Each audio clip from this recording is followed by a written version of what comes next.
Good morning, good morning. It's Big Mark coming at you again. We talked about a friend of mine who was sexually assaulted at a young age, began to self-medicate and went into heavy drugs and led into an intravenous meth user.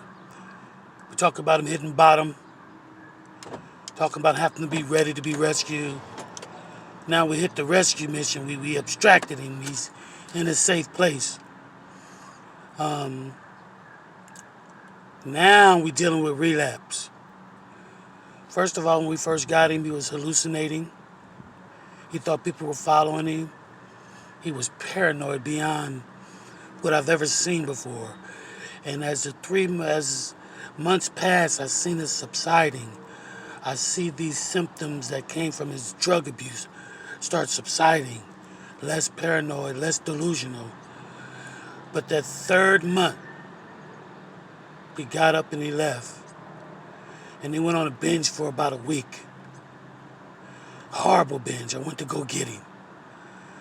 I didn't say, oh, you messed up now and it's over. I trusted you. I thought you were trying to do no.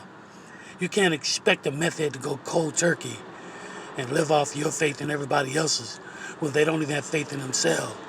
You have to work with them, especially if you're trying to rehab a loved one that can't afford rehabilitation.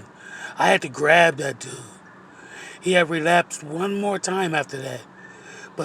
And that was 3 months after that. So in a 6 months period, he had relapsed twice. The second relapse after 3 months, he had to be abstracted from where I was. And we had to send him to another secluded place where he finally broke through. Even though he's 3 years clean today, he's 3 years clean, the battle still rages on. The storm is still raging. Meth is still calling his name.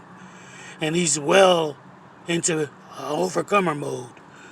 But he's not taking it for granted because, man, so what I'm telling you folk that's dealing with folk with this meth,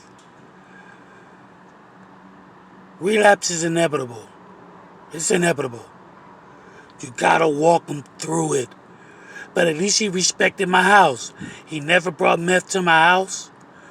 He never brought these unclean things to my house. He had respect enough to leave. And I had a love enough to go get him. So when you're rehabbing, don't expect them to be perfect. You're going to be let down.